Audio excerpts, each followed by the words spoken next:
Excuse me as I kiss the sky.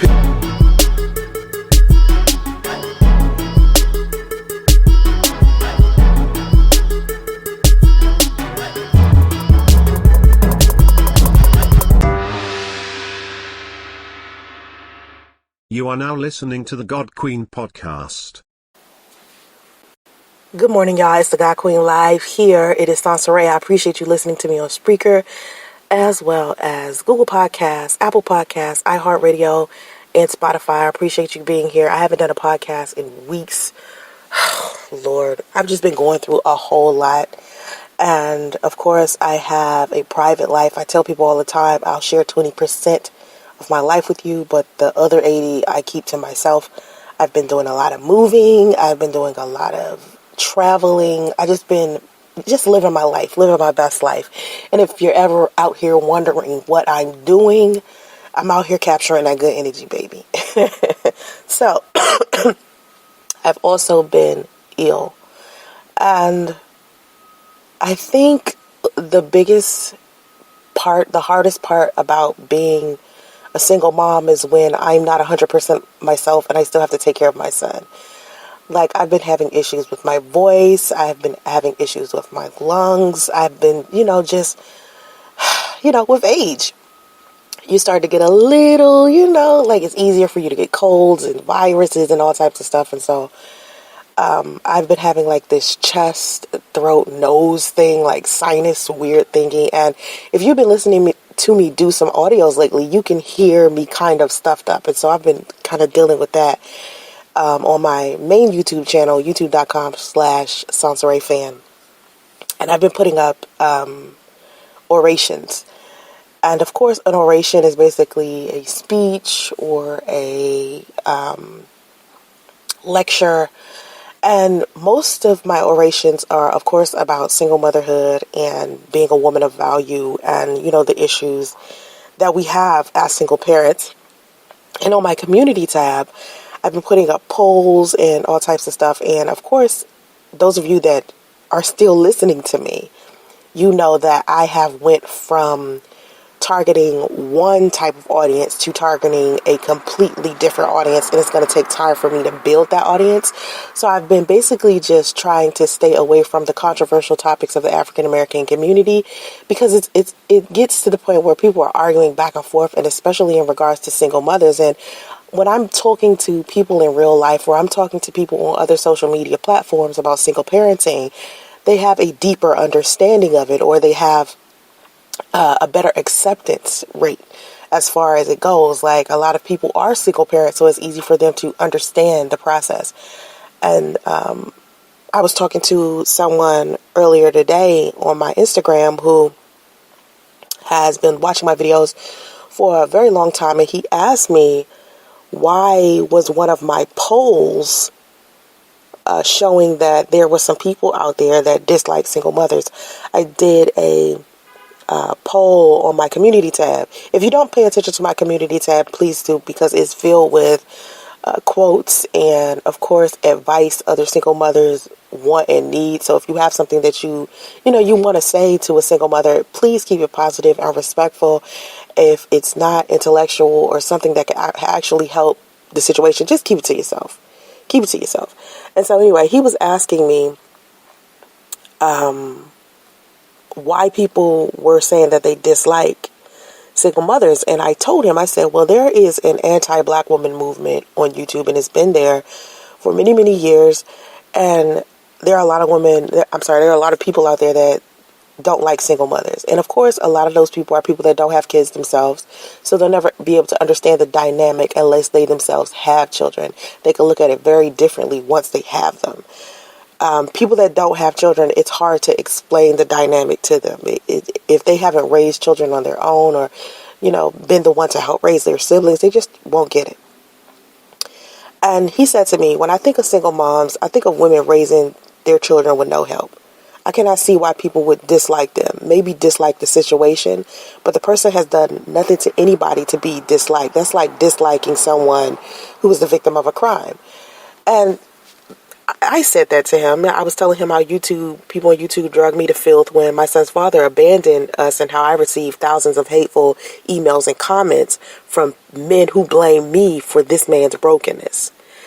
And of course, anyone with half of a brain, anyone with any type of intellect, knows that any man who abandons their child, it has nothing to do with the mom. Because at the end of the day, you can still fight for your kids. If your ex is giving you a problem, or the mother of your child is giving you a problem, it's easy for you to go to the court and fight for your children as hard as you can. Now, with me, I've actually made things pretty easy with Priest. So Priest is not, he is not taking the opportunity to be a father. And this leads me to a whole bunch of other comments that a lot of people leave in my comment section as far as single motherhood, and specifically as far as me and Priest goes, that I'll never seem to understand. A lot of people say to me stuff like, well, you knew Priest didn't want a baby. And I'm thinking to myself, like, are y'all retarded? Like, did y'all not see the clips of me and this man doing a live stream where we're talking about marrying each other, and we're talking about having kids together? Like, I don't understand why I have to say so many times that me and my son's father, we talked about having kids together, and our son just came sooner. So when people say to me, you knew he didn't want a baby, I'm thinking to myself, if he did in fact didn't want a baby initially, let's say, because the dynamic of our relationship was we didn't want to be in a relationship initially. That's the truth. When we first met each other, neither one of us wanted to be in a relationship, and neither one of us wanted to have kids when we met each other. We were not interested in that. So that lets you know when we ended up together, it was because we wanted each other. It wasn't because either of us was desperate for marriage or children. So I want people to keep in mind that the dynamic of the relationship was initially we were not thinking about having a family together. And I don't think people usually initially think that when they first meet someone. I think there are some people out there who can look at another human being and say, hey, I knew from the beginning that this person was my wife or husband.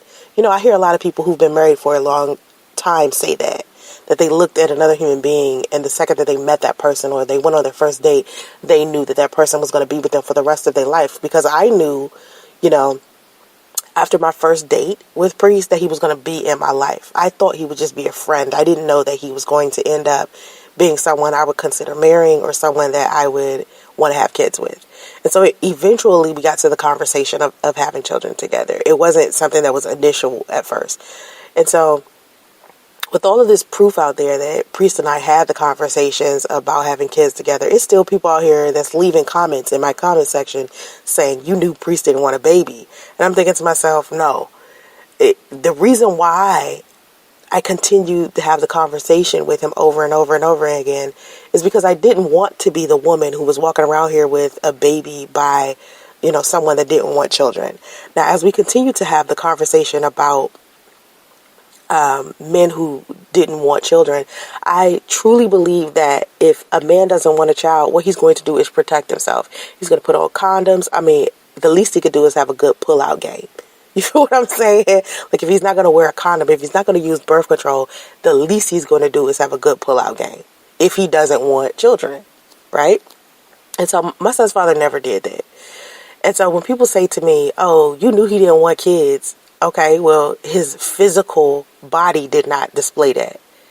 Even the things that he was saying did not display that.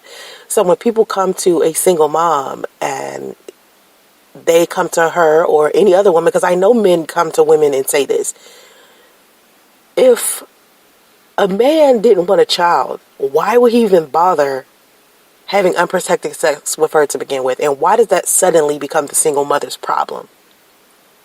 Now, I know the answer to that very question. Why did that suddenly become the single mother's problem? Why is the single mother blamed? And let me tell you why. Because we're the ones that have to be pregnant for 9 months. We're the ones that have to end up taking care of a child alone. And if we don't want to take care of a child alone, we need to do what we need to do once these men change their mind just suddenly. Like, my son's father just changed his mind. It's okay for him to change his mind in the eyes of society. It's cruel, it's vile, it's irresponsible, but still at the end of the day, society accepts this man in the middle of a pregnancy just deciding he wants to abandon his child, right? Everybody seems to be okay with that simply because he's a man. Simply because he's a man. Because if a woman was to suddenly, 6 months pregnant, you know what, I don't want a baby anymore, and she decides to have an abortion, there are people out there giving that woman the side eye. But if a man just suddenly decides in the middle of a pregnancy that he doesn't want a baby, that seems to be okay. But to me, I will always hold any man accountable for walking away from a woman during her pregnancy, because you got to feel terrible as a man if, like, say for instance, you want to take the precautions, right? You want to, if as a man, a real man would do this. If he feels that there's a possibility that a woman is pregnant by him and that the baby would not be his, as a man, he would still be there through the process of the pregnancy, because the guilt and shame that will be associated with him abandoning a woman with a child and then that child turned out to be his, the guilt and shame associated with that would kill a man. A real man. No one wants to be the man that abandoned his child. I mean, there are men out there that are demented and they're sociopaths and they don't care. That's a mental illness. That's different.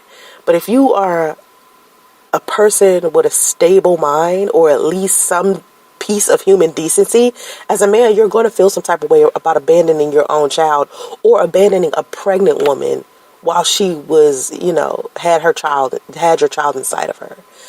So anyway, the concept of a man abandoning a woman during her pregnancy seems to be okay. But if a woman aborts a child in the middle of a pregnancy, that seems to be just a huge problem. But then you got other people that'll say, hey, you knew he didn't want children. Why didn't you just have an abortion? Okay. Now, this just happened to me. Where I did a video, and it was on an oration. It was like a podcast that I had basically posted, and it was called, What My Ex Taught Me About Getting Over Betrayal. Okay, and of course I'm very selective about what I put in my comment section. My moderators are very strict. You're not just going to be able to put just whatever in my comment section. It doesn't flow that way. And so, especially with something as sensitive as this topic, my moderators are very selective. So, someone came into my comment section and they said, the name of the person is We Are One. You can go look, it's there. And she asked, do you believe that Priest is somewhere still in love with you and wants to see his son, but his pride is in the way? Or do you believe that he's gone for good? And I said, Priest never loved me, and no, I don't think he wants to see justice. He is gone for good on purpose. He wants to be gone. He knows nothing about being a father or friend. He knows nothing about loyalty, honesty, providing, or protecting. He only pays child support because he's forced to, and his pay is garnished. He should have never told me he wanted to marry me or to have kids. And so that same person says, there are men who get on these dating sites to con women out of money. They tell women they love them and want to marry them while bleeding their bank accounts of hundreds of thousands of dollars only to disappear. The difference is that Priest met you face to face, spent time, took all those pics, and created a baby with you. I may not agree with everything you say, but you damn sure didn't deserve this. Now, my mother and a couple of other people believe that's the main reason why Priest ended up being with me. Just because of money, right? Because when I met him, I had four sources of income. I was doing pretty good because I had literally just went through the process of rebuilding my life all over again, because it had been destroyed by something that had nothing to do with, nothing that I've shared on YouTube. I always talk about this experience in my life where something terrible happened where I didn't tell anybody. And it broke down my finances and everything, and I really had to build my life together. So when I met my son's father, when I met Priest, I was getting my life back together, and I was looking for a place to stay by myself. And once I did find out that he had been hiding this big secret of him still living with his quote-unquote ex-wife, which she wasn't his ex-wife at that time, he allowed me to believe that he was looking for somewhere to live as well. So this is when we decided to find a place together. And that's how we ended up being in hotels to begin with. And a lot of people I don't think a lot of people know that. That's how we ended up in the hotel. It wasn't because, I don't know, for whatever other reason people think, but we were looking for a place. And so what ended up happening is he was encouraging me to get rid of certain business partners, certain businesses, certain things, and it was killing sources of income that I had. Like any other job, if you quit a job or if you stop providing a service or producing a product, you're going to lose money. And so here I was losing money because I was no longer doing what I was supposed to be doing because I was trying to protect him. It was people he didn't want me to work with and things that he didn't want me to do. And so as I'm losing this income and he and I are still building our relationship, we're still talking about, marriage, we're still talking about kids, and we're trying to plan our life as we go. Of course, we're still going out here. We're doing regular couple stuff. We're going out to eat when we can. We're going to walk in the park, hold hands, go on picnics, whatever it is that couples do, when they're happy together. And these are all things that we were doing. And of course, we were still making love to each other. And it was rare how we would make love to each other because we weren't, like, our relationship wasn't built on that. And that's another single mom stereotype where they feel like single mothers are out here and they're having sex with guys too soon. It actually took me a second to have sex with a priest. And when I first did it, I was kind of uncomfortable. And I said it to him. And then our relationship, as it progressed, sex was always an issue inside of our relationship. It was never something that we just did so much all of the time. That's another reason why I was kind of surprised I was pregnant. But at the same time, it only takes one time to have sex. You don't have to have sex over and over and over and over and over again in order to be, to get pregnant. And a lot of people think because a woman is a single mother, well, she must have been promiscuous or, the man would be taking care of his child. No, that's ignorance. That's ignorant to think that, because like I said in plenty of other videos, it's single mothers out there who divorced. And even though they were married 5 years, 10 years, whatever, when this man decided to leave the relationship or the marriage and decided to be inside of another relationship, he forgets that he has a family that he has to provide for. Or, they just can't seem to get along, and what's more comfortable is that the mother has custody or the ex-wife has custody. Whatever the arrangement is, a lot of times fathers just do not take care of their children once they leave the relationship. And that's unfortunate because to me, father and boyfriend or father and husband are two different roles. It's not the same. Being a father is very different from being a husband or a boyfriend. And so if you decide to no longer be a husband or a boyfriend, you can still be a father. You understand what I'm saying? So anyway, the stereotype of a single mother, the reason why she's a single mother, it must be because she's promiscuous. It's just bullshit. It's ignorant. And I don't know why people keep sticking these stereotypes on single moms. Anyway, so, as I was going through this and back to this comment this person left, we are one, where she said that, priests tried to deplete me. Basically, he was depleting my finances. And that's basically what happened because I ended up getting pregnant while we were still in the hotels. And I had already lost sources of income. And here I was too sick to even do anything else. Like I was so sick, I couldn't do anything else. All I could do is lay around. And so that was causing a problem as well. And so he jumped ship, basically. Priest jumped ship when the money was no longer there because I always paid from the beginning. And this leads into another conversation about whether women should go half and half on dates and things like that. Because, they say that men are providers and, men are supposed to handle everything and they're supposed to take care of everything. But if a woman comes in and decides that she's giving half or whatever, that is a bad thing because men are supposed to provide. But my thing is, I always believe that if I'm in a marriage, it's a partnership. Or if I'm in a relationship, it's a partnership. If my partner ends up sick or something like that and he can't take care of himself, I'm going to kick into gear financially. I'm going to work harder for us to be able to survive until he does better. And I'm expecting my husband to do that for me. So as Priest and I are in this situation, I'm sitting here pregnant, I'm sick, I'm expecting him to kick into gear and getting another, job or another source of income in order for us to, be able to get past just a hump. Because, tough times don't last long. you grow, you move forward, you never stay in one place. The one consistent thing that we could all say that happens in life is change. So I knew eventually I was going to get my health back and I would be fine and I would start working again. I knew that. And so I was expecting him to get into gear, not just leave me to die in a hotel. And so she's saying, I may not agree with everything you say, the person that left this comment, but you damn sure didn't deserve this. And I said, well, thank you for saying that. And I do appreciate someone saying that to me. When people tell me I didn't deserve what happened to me, and they also add inside of the comment, even though I disagree with you, it makes me look at that person with another level of respect. Because one thing I try to explain to everybody is we're all different. None of us are going to agree on everything. I'm my own person. I'm an individual. So that was the whole reason why I became popular on YouTube to begin with, because I had my own thought process. I was an individual. I was doing my own thing.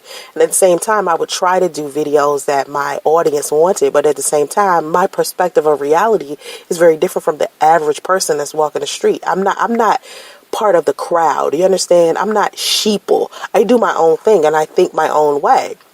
So what I said to this person is, thank you for saying that. I don't know why anyone would think that simply because they have a difference in opinion with someone, that means the person that thinks differently deserves to be treated bad.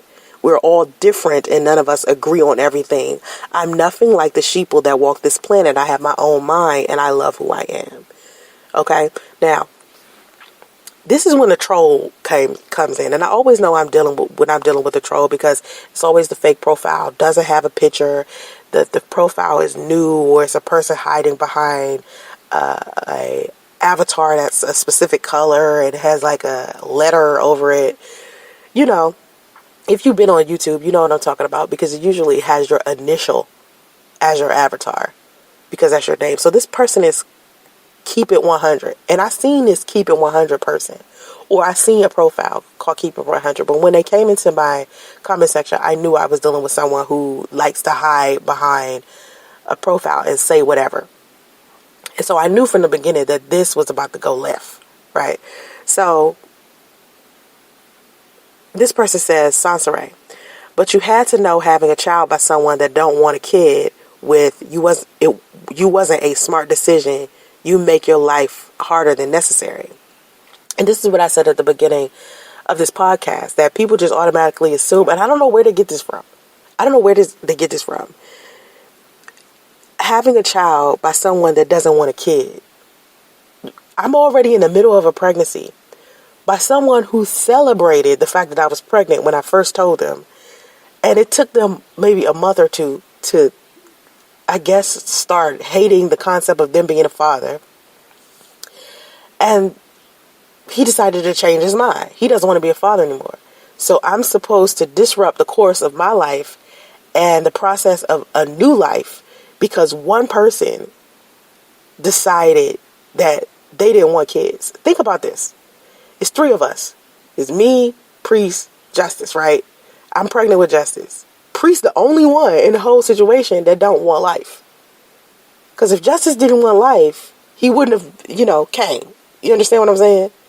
Like, there's a purpose behind why people come onto this planet. And anyone who feels like they have meaning or they have purpose, understand that. So, out of all of the infertility, out of all of the issues that I had with pregnancies in the past, and the last time I even got pregnant was like 10 years ago, and I had this terrible miscarriage. Okay? And I hadn't got pregnant since. And here I am, pregnant, after knowing a man for basically 2 minutes, right? I'd only been in a relationship with him, like 4 or 5 months? Here I was pregnant, okay? And I'm like, this is a miracle. I can't just, what am I supposed to do? So, because Priest decide he doesn't want a baby, I'm supposed to just ruin my life, take for granted my gift, and take for granted my son's gift of life. Let's talk about majority here. It's 3 of us. 2 against 1 here. Okay? It's 2 more people that's more important than Priest. That's me and our son. So because one person out of 3 people feels some type of way about a baby, I'm supposed to just destroy 2 lives? Nah. Do the math. Do the math. It would make more sense. Okay, well, you clearly the one with the problem. It's 3 of us. You the one with the problem. You the one broken. Especially with you already talking about you wanted a baby and you wanted to be married and you wanted to do all this amazing shit with me, and now suddenly you don't because you want to get back with your ex and sleep around with other women. Come on, man. That's a broken person. So now, mind you, this Keep It 100 person said that you had to know having a child by someone that don't want a child isn't smart. You're making your life harder than necessary. No. Because I'll do anything for my son. I swim seas for my son. That's necessary. That's necessary. I choose my son. Come on, man. I mean, what you gain from having children, like people will never understand that bond between a mother and a child or a father and a child. For most people, think about most people that's walking this planet who got children, very protective of their children, right? It's only a few rare weirdos out here or sociopaths, psychopaths who are out here not wanting to take care of their kids. And majority of them are black men. Of course, we got a whole bunch of men and women on this planet who don't want to take care of their kids. There are street kids in Indonesia. Street kids are kids that people gave birth to and they didn't want them anymore, so they just threw them on the street. So they're orphans on the side of the street. In Indonesia, they call them street kids. They just throw them on the side of the street and they have to grow up on the street. We got that in the United States. So of course it's sociopaths and weirdos out here that don't want their kids. But majority of people out here, when you see them, what they doing? Taking care of their kids. They big on family. Most people are big on family. So anyway, so back to this comment. So Keep It 100 says, but you had to know having a child by someone that doesn't want a kid isn't smart. Make your life harder than necessary. And this is when it gets stupid because, it's just dumb. Like, I'm in the middle of pregnancy. I'm not just going to abort a child simply because my son's father, this broken man, who's a sociopath, who's a Luciferian, decides that he wants to be cruel and vile suddenly. No. Serena says, and this is another person says, I have listened to you and watched your videos for a while now. Just curious. I remember you saying you did not want child support from priests. Just curious about what changed your mind if you feel like sharing. If it's too personal, then I certainly understand. No, it's not too personal. And the conversation of me, my son, and his father is not too personal. And let me explain to you why it's not. Because inside of the African-American community, we have this issue that a lot of people don't want to honestly speak about. And the way that the narrative is being pushed is that single mothers who are actually the victims of men making these poor choices, and we're talking broken men making these poor choices, they are the victims of that. And this is how they ended up becoming a single mother to begin with. And so people are talking about, well, maybe these women should have chose better. Well, a lot of women don't know that these men are pieces of shit. Like, we're not talking about a man who's like Future, who's walking around here with 6 baby mamas. Any woman in their right mind would see a man with more than 1 baby mama, 3 or 4 kids or whatever, and be a little precautious about dealing with him. I dated a man before Priest, and his name was Q. He had 6 kids. He had 6 kids, and he had like 3 or 4 baby mamas. And I told him when we got together, I said, we would never have kids together. Maybe we'll be married, but we will never have children together because you have so many children already. I see no point in having children with you. That's not going to be smart. That was cute. And I remember when I first got pregnant with Justice, Priest was going around telling everyone that Justice was cute. I remember. And I told Priest, I spoke to Priest myself. I said, you need to stop telling people that. Because number one, I would have never had a kid by Q. Ever. Like, I wouldn't even have put myself in that position. Q and I would never have done that. Q and I protected ourselves. Q and I was very different as far as sex goes. And just how I barely had sex with Priest, I barely had sex with Q. Okay? I'm not as sexual and promiscuous as everybody try to depict me to be. I think it's simply because of the modeling pictures and because I worked at the swingers lifestyle 10 years ago. I worked at the swingers club 10 years ago. A lot of people think that I'm just a promiscuous person, but I keep trying to tell people When I experienced what I did 10 years ago and I decided to be someone's mistress 10 years ago, it's because I had been that woman that was inside of all of these relationships where I was like wifey and shit, and I kept getting cheated on. And so when I met Chris Law, who is the person who introduced me to the swingers lifestyle and the person that I ended up going to my first swingers party with, that it's so infamous that everybody speaks about on YouTube. When I met him, I had just got out of a horrible relationship with someone. I had a miscarriage in that relationship. And before that relationship, I was engaged to someone who was verbally and physically abusive to me. So by the time I met Chris Law, I was so screwed up that I couldn't even do too much of anything. So being with Chris served its purpose. And we went around and did, whatever. And I explored my sexuality and I got to know myself very well. I did threesomes that I had never done before. I had been with a woman. I had never done that before. So these are all things that I did to learn lessons and to learn who I was. But after that part of my life was over, it was just over. So I wasn't like super promiscuous later and, or super promiscuous before that. It's just that one specific time in my life. And people try to pin this one period in my life and try to make it be my entire life. And it's not that. But I was very honest about that period in my life for a reason. Because too many women are walking around here pretending like they don't do that. Listen, let me tell you something. Women lie about their sexuality. And I said this before. Women lie about their sexuality because they don't want to be chastised. A lot of people feel like we should be virgin-like and it's nasty for us to go around and be promiscuous with other people. Of course it is.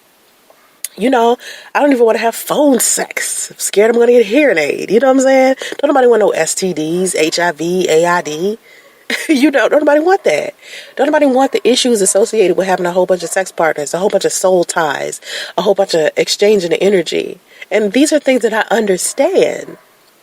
So when I was sitting out here talking about being celibate and talking about my energy and how, the type of woman that I was, people hear this one story that I spent maybe a year or two in the swingers lifestyle. That must be my whole life. And I must be lying about being celibate or lying about protecting my energy. No, it was just one portion of my life where I chose to try all of this stuff to see what I wanted to do with my life, to see if celibacy was something that I really wanted to do, to see if marriage was something that I wanted, to see, who I was. I explored myself. I had to because I wasn't understanding how I was getting inside of these relationships and I was making all of these poor choices and I couldn't understand that. So after I got out of the swingers lifestyle, I spent 10 years without being in a relationship. I was really like avoiding it. And then I met Priest. So with Priest and I, we ended up getting together. It wasn't out of promiscuity. It was because I felt like this was now the time for me to be married and I could break my celibacy and trust him. And I shouldn't have trusted him. And I learned that lesson. You never know who people are. Like when you say single mothers, they could have made a better choice than men. You never know who you're dealing with until you know. You never know. Like it's not a lot of men walking around here with a sign on their forehead that says, I'm a fuck nigga. I'm a fuck boy. It's not a lot of that walking around here. And so when people ask me why I felt so comfortable with talking about something like this, it's because so many women inside of our community experience this and we're silenced. Or people are like, oh, that's life. That's just what happens. No, it shouldn't be happening. That's the problem. When single mothers speak up about the issues that they have with the fathers of their children or how their relationships ended up the way that they ended up, to begin with, it's going to be casted as their fault. It's always our fault, regardless of the circumstance. We're always going to be blamed, regardless to what these men have done. And this is why these men turn around and they do it. Because they feel like they can get away with it. It's too many people enabling these men. And I use the term men and man very loosely. Because real men wouldn't do nothing like this. I've been around too many real men and I know how real men operate, and they would not feel comfortable with a woman walking around the planet with a child that belongs to them and they're not taking care of that child. No real man is going to feel comfortable with that. No real man is going to feel comfortable with paying child support for a child that they've never met, never seen. Their pay is getting garnished. No real man should feel comfortable with that. But from what I understand, Priest is mad he even has to pay child support. Priest is mad that his pay is getting garnished. Priest is mad that he has to take care of his son. I told Priest early, and I said it in videos, you don't want to be the man that's walking around here paying child support for a child you ain't never seen.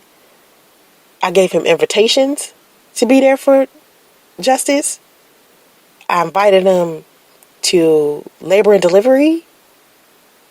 I left the door wide open. I offered to fly to Atlanta so that Priest could meet his son on his first birthday, and he refused. He declined the invitation to go to his own son's first birthday party. That's terrible. When we talk about child support, and this was the question that Sharina asked. She said, I have listened to you and watched your videos for a while now. Just curious. I remember you saying you did not want child support from Priest. Just curious about what changed your mind if you feel like sharing. That's all we could do. Because, first of all, that's the one thing that let me tell you the two solid things that I heard come out of Priest's mouth that wasn't confusing. Like, every time we talk about Justice, I could never get a straight answer out of him. And so the only two straight answers I had ever got, or let's say three solid things I had ever heard come out of Priest's mouth that never wavered was, number one, I'll pay child support. That was the first thing he had said to me while we were still in the hotel. I was in the bed and he was sitting across on the table and he was like, I'll pay child support. And this is when we were talking about whether we would break up or not. Because he was asking me what would I do if we broke up. And I kept saying, well, I'm going to move to California. And he said, well, I'll pay child support. He kept saying, I'll come visit. And I kept saying, you're not going to come visit. That sounds like something you're just saying to me to appease me for the moment. But what he was solid about, and I could see that he was sincere about, was he said, I'll pay child support. But to me, I always felt like child support was just a payoff. It was him saying, well, I'm not going to be there physically for my child, spiritually, mentally there for my child, but the least I can do, is financially being there. Because, I mean, it was certain that he wasn't prepared. He was not prepared to be a father. So he was certain about that. That's one thing he knew. I'm not ready. Well, I wasn't ready either, but I got myself ready. You feel what I mean? I got there. I did what I needed to do to get ready. And so anyway, that's one thing he said. He paid child support. Another thing he said, don't get an abortion. And the other thing was he wanted a DNA test. We both knew that getting a DNA test was something that needed to be done because for me, I always knew Justice was Priest. I always knew. Priest and Justice have the same last name. I knew from the beginning. If I could have put Priest's name on the birth certificate, I would have. But in the state of California, it's illegal to do that. He would have had to physically be there. And so Priest's name is not on the birth certificate. But the name that Priest gave Justice's legal name, Priest named him. Okay? So if Priest didn't think that Justice was his, he probably wouldn't have named him. So Priest knew from the beginning, but he started giving me problems later on because of the people that was talking in his ear. People like to whisper. A lot of people think they know your business. They be up in your business when they really don't know your business. So they was talking Priest's ear off about what he should be doing. And instead of Priest having his own mind, he went and started listening to other people. So this is when the whole question of whether Justice was his or not started coming into the picture. And so Priest and I started sitting down talking about DNA testing. Because I remember when Justice was born, we were still in the hospital. And my mother was talking to him. And we kept asking him, well, what do you want to do? What do you want? Everyone always cared about what Priest wanted. We always asked him what he cared, what he thought, what was the process? How did he want to handle it? He could never give a solid answer. And so one thing he did say was that he wanted a DNA test just to prove it. And I'm like, out of all of the rumors that I had heard, and out of all of the comments I had seen him post onto YouTube, and he was just saying so many cruel things about me as a person, as if I wouldn't know who the father of my child was. I knew that getting a DNA test would just settle things. It was just like, okay, let's be clear about what kind of woman I am. I know who the father of my child is, and you're not going to try to push me into this label of this woman who is walking around here unsure of who she's having babies with, because that's not the type of woman I am, and I'm not going to allow you to depict me as such. And so let's go ahead and get this DNA test so you can kill that noise right now. And so we were trying to decide on what DNA testing company we wanted to use, and we couldn't decide. And so it was just becoming like this argument. Now we were sitting here arguing about what DNA test company we were going to use and where we were going to get the money from. So to kill all that noise, I went ahead and just filed for child support, because I knew if I filed for child support, they would just give us a DNA test off break, because in order for you to get child support, you gotta do the paternity testing. So the test came back positive. So really, that's the only reason why I filed for child support. And child support is my son's money, not mine. So even though it's a little bit of money, it's $269 a month, my son could use it, and it's going into his trust fund, and it'll help him as he gets older. And so that's what Sharina S. put into my comment section. And so I answered that. I told her he asked, and something solid needed to happen legally. Like, I asked Priest to sign his parental rights away. He didn't want to. That's another thing he said he didn't want to do. And then one day he got frustrated and said he wanted to do it, but he's always been confused. Like, he's the type of person that goes back and forth, back and forth, back and forth. Like, 1 minute he'll say one thing, and then the next minute he'll say another. So with the whole signing his parental rights away, that wasn't something solid, he said. The only solid things he said was, I'll pay child support.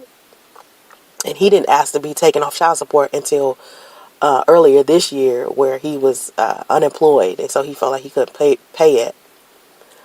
And but he always was like, don't abort justice, and I'll pay child support. Right. And so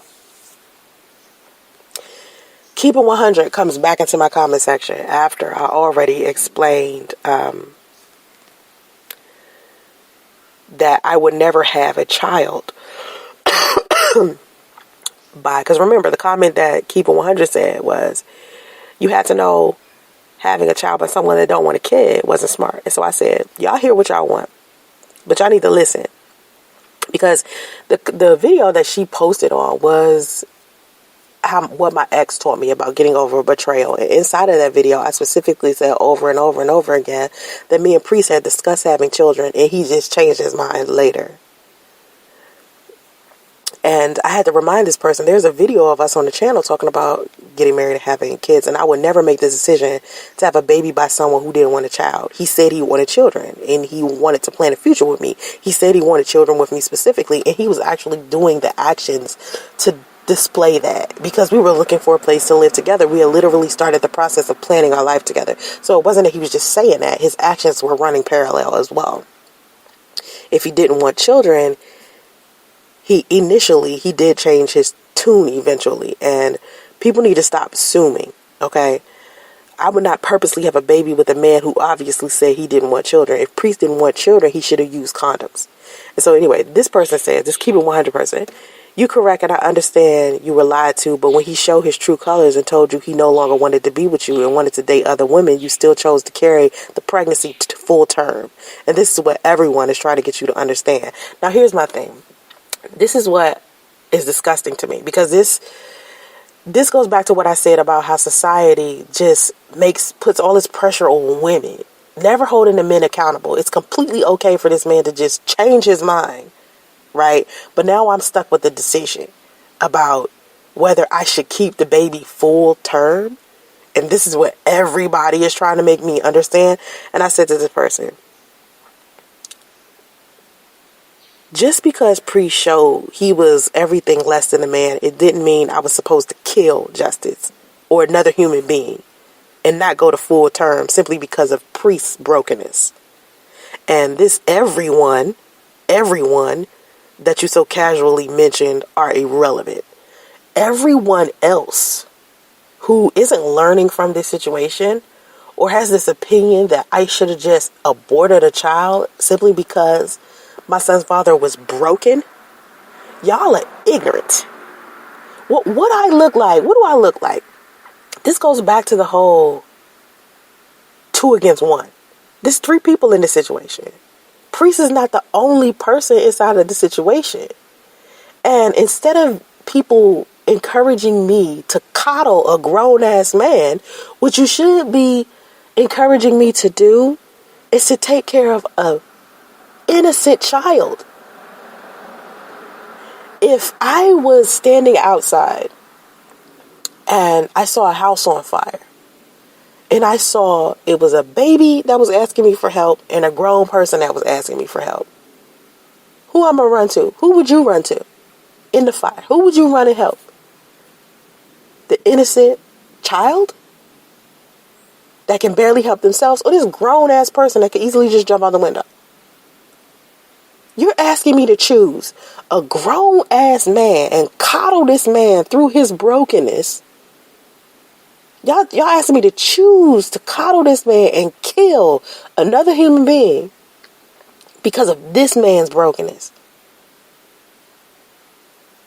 Y'all telling me to not go full term and have an abortion and kill an innocent child to coddle and baby this grown man. Just because this man made a poor choice doesn't mean I got to turn around and make another. His poor decision was trying to back out and not keeping his word, not keeping his promises, not standing for what he was supposed to. He was a man, supposedly a king, right? He should have had the strength and resilience to deal with his own shit. But instead, he made this huge mess and just ran off, didn't clean it up or anything. People want to blame me and say I made the poor choice in man. Yeah, when I figured that out, by the time I figured that out, I was already pregnant. So I saw his true colors. I realized he was a bad person, right? I saw his true colors. He had lied to me. He said he wanted to be with other women. He didn't want to be with me anymore. He showed me who he was. He's telling me who he is. Okay, nigga, let me show you who I am. I am a stand-up person. You already showed me that you're weak and worthless. So why would I continue to invest my time and energy to a person who's worthless when I can just put my time and energy into a brand new life? My son. I take my son's side because the poor choice would have been seeing this worthless, broken man who has now wants to abandon the child who is clearly irresponsible, showing me his true colors. He's Luciferian, he's dishonest, he's promiscuous, he's all of these negative things. Why would I be on his side? It's a shame that people are expecting women to be on the sides of these men who abuse us, who lie to us, who treat us bad, and want us to believe as single moms we're going to make our life harder by going ahead and having a baby and take care of the baby alone. No. I'll do that. If that's the case, I'll go ahead and do that for my son. This is an innocent person. He don't know. He didn't deserve this. He definitely don't deserve death. He definitely doesn't deserve being in the foster care system. He doesn't deserve a shit stain of a father. So let me go ahead and just give him the best that I can. And the best that I could give my son is a good mother. So everyone who is trying to convince women out here that because these men are so broken and they want to walk away from their families, the way they could stop the cycle is if they turn around and get abortions or give their children up for adoption, because we don't need a whole bunch of women out here taking care of their children alone, because if these children come out of single parent families, they're going to be bad people. Nah. What you need to do is give these women parenting classes. I took parenting classes. I took child development in high school and college. So I'm a great parent. I'm not perfect, but I'm a good parent. I'm a good mom. All we got to do is teach these mothers how to be a good mom. Because the reasoning behind why a lot of these people who grew up in single parent homes turn out to be bad people is because their parents were bad. One of their parents were bad. And I'd rather have my son have one good parent, than be walking around here with one bad parent, no parents at all, or didn't even give an opportunity to live a good life. See, I'm not stressing the fact that my son's father wanted to be with other women. That's something that any woman can get over with time. I knew I would get over that in time. I'm a beautiful woman. I can go out here and I can get a man. Men love me. I'm easygoing. I'm nice. I'm cool. I'm fun. I'm confident. I can get a man. Getting a man will never be a hard thing for any woman. My issue is that Priest abandoned a child. He abandoned his own flesh and blood. And I don't care how many people on this planet enable him. I will always hold him accountable. Forever. Forever. It's never going to be a day where I don't hold him accountable. I don't care how old Justice is. Justice could turn 35 today. And I see Priest. I'm still going to hold Priest accountable. Priest said he wanted children with me. He said he wanted to be married. He said all of this on camera. And the video is still on my channel. Then he changed his mind in the middle of a pregnancy. Saying he didn't want any of those things. Which is cruel. Irresponsible. It was ruthless. It was vile. He assisted other people in dragging me. He portrayed himself as this victim. He humiliated me, not just in front of my family, but my friends, my coworkers, and then turned around and got on social media and humiliated me some more. And you people still want me to take his side? No, y'all take his side. Y'all go ahead. Y'all got that under control. I'm not taking his side. Y'all go ahead and continue to enable him. I'm not going to do it. I'm not going to do that to any man. Any man that's walking around here and you alive and you're not taking care of your kids, even though you've gotten the opportunity, something is wrong with you. You need to seek mental help. Especially if you was the man that was claiming you wanted to be married and wanted to have kids and all this other stuff. Okay. You said that's what you wanted to be. You misled someone. All right. There's something wrong with you. Deal with your shit. Now, the one thing that Priest did, and I can't say this, he made me a lot of bad things, but he showed a little tiny bit of human decency. And he asked me not to have an abortion. I had issues with fertility for many years. And it would have made no sense for me to abort Justice after trying so many years to have a child and couldn't. That doesn't make any sense. So to the quote unquote everybody, who is trying to convince women to get abortions simply because these broken men walked away, you're telling women to choose the lesser option, the worst option. You got women out here scared to take care of children by themselves when really, even when kids have both of their parents, they still cry for their mama. A child's bond with their mother is stronger than any other bond. Understand that. A child could have both of their parents and still at the end of the day call for their mom. Most people love their mom. A bond is created there. In that 9 months of a woman being pregnant, a bond is being created right there. Me and my son was getting to know each other when I was pregnant. Because he was doing stuff. He had a personality then. I could never kill a person. And I'm not chastising any woman that makes that decision. As long as you make that decision for you. Make that decision for you, not because some man. Don't feel like you can't handle it without him. No, you can handle it. You got it. If you know how to take care of yourself. Because see, I knew how to take care of myself. I knew I'm independent like that. I knew how to take care of myself. All right. Trial and error. So I knew I'll be able to take care of me and another child. I knew I would be all right. And I am all right. I live well. My kids are doing great. So just because a man decides that he wants to dismiss himself and disappear, let that man go and deal with his personal issues. Because clearly he has them if he's walking away from his child. If a man walks away from a relationship or a marriage, yeah, that's screwed up. But sometimes people do things for them. Sometimes people need to leave relationships for them. Sometimes they don't match with the person that they thought they matched with. Priest had been in a marriage for 15 years with somebody else before he met me.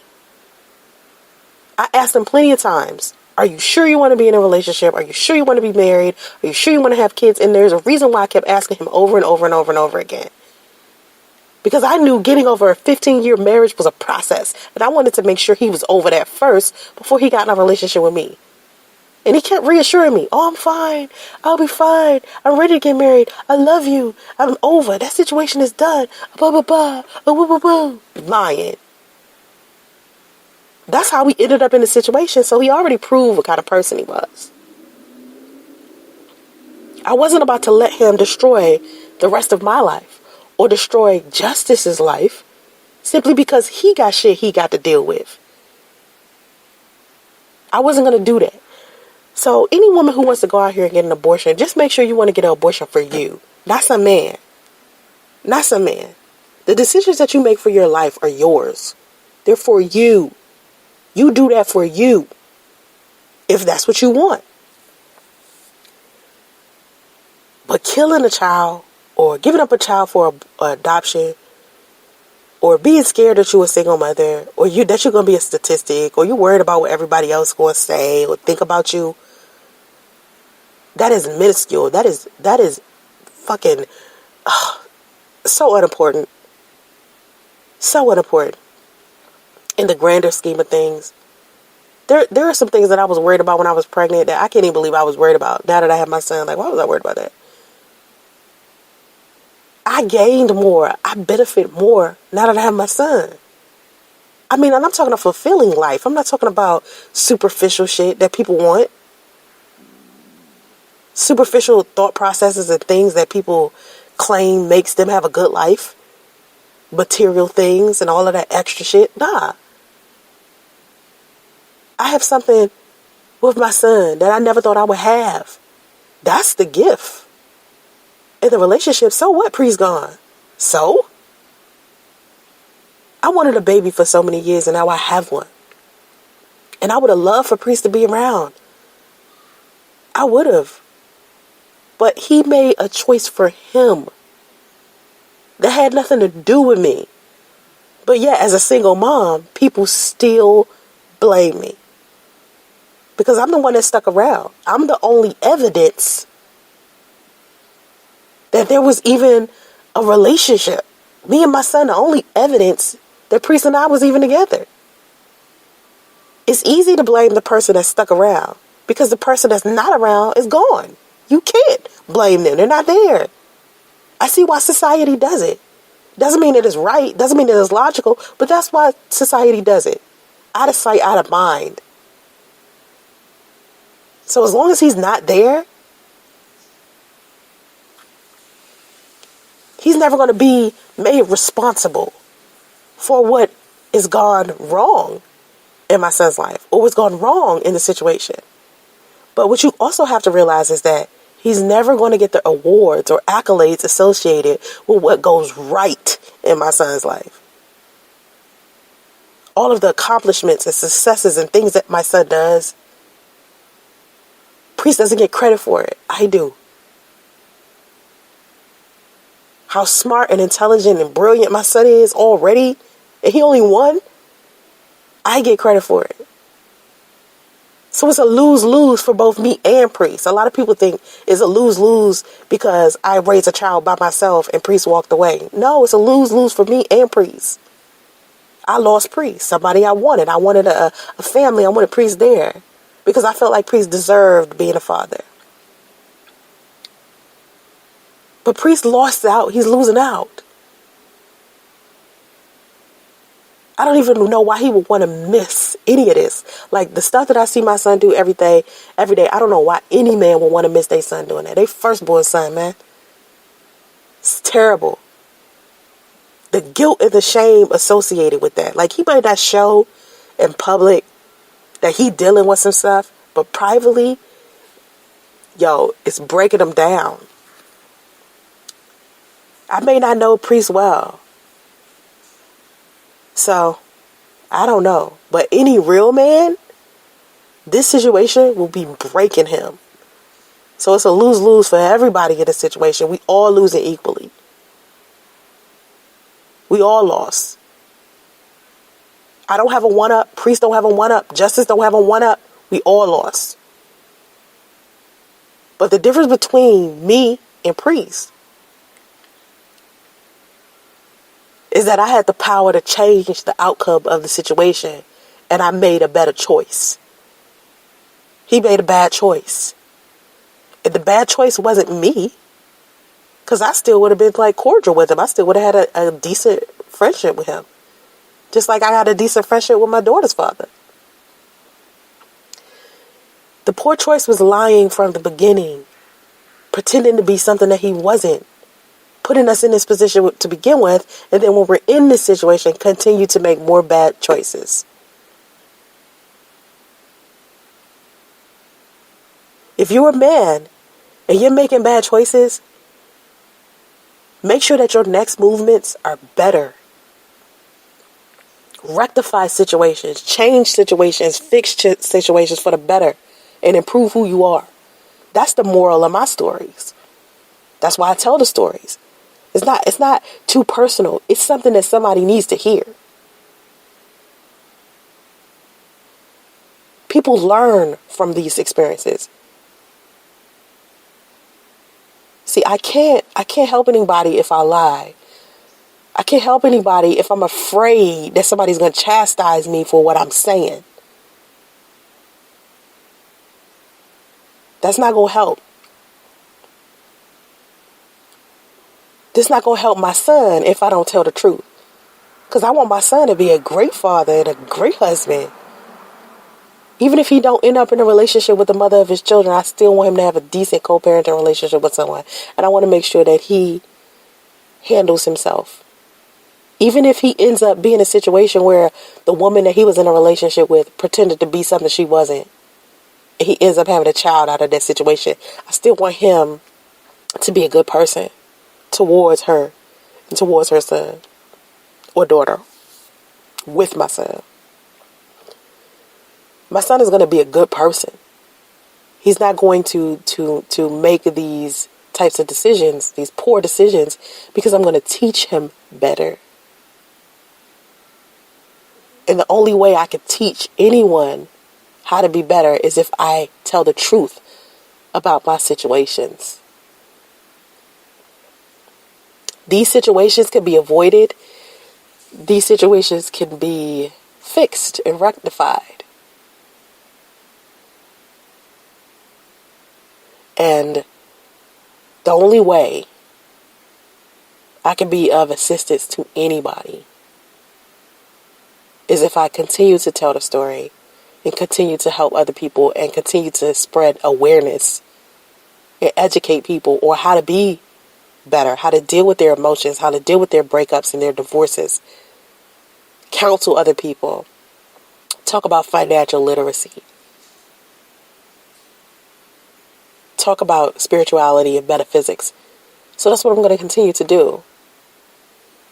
And of course, people are going to annoy me along the way because, you know, there's such things as trolls and people that's out here trying to be mean and comment all these weird things all the time, of course. But one thing I want everyone to be for certain is you can chastise me all you want to. It's not going to change your situation. If it's not bringing you purpose or meaning or bringing you wealth or improving your life, and you still participating in that type of behavior, you doing yourself a disjustice. You understand? You hurting yourself. It's not hurting me. My material, my orations, my videos, they're all for single parents. They're all for people who, you know, don't have children, who can avoid going through these type of things. Because these are real life issues here. There's women out here right now that's pregnant that's trying to decide whether she want to have an abortion or not because her boyfriend had dumped her. This is a real life situation. And it's best that you take advice from someone who's actually been through it than someone who has avoided the situation altogether. So I appreciate you listening. And I hope my story helps you. I don't want any woman to ever feel the pain that I felt in my situation. But I've come out of it. I've come out of it. And it was hard, but I'm out of it. It's still a process of me getting over it fully. But I feel good. And I just want to share that story with everyone. And of course, I'm going to still try my best to read my comments and answer them and reply the best that I can. So I appreciate everybody that's listening. And like I said, if you ever out here wondering what I'm doing, just know I'm out here capturing that good energy. I'm out here trying to do something positive with my life. But every time I tell a story, I'm telling it from a positive place. And I mean well with it. All right? Have vision and stay focused, y'all. Namaste.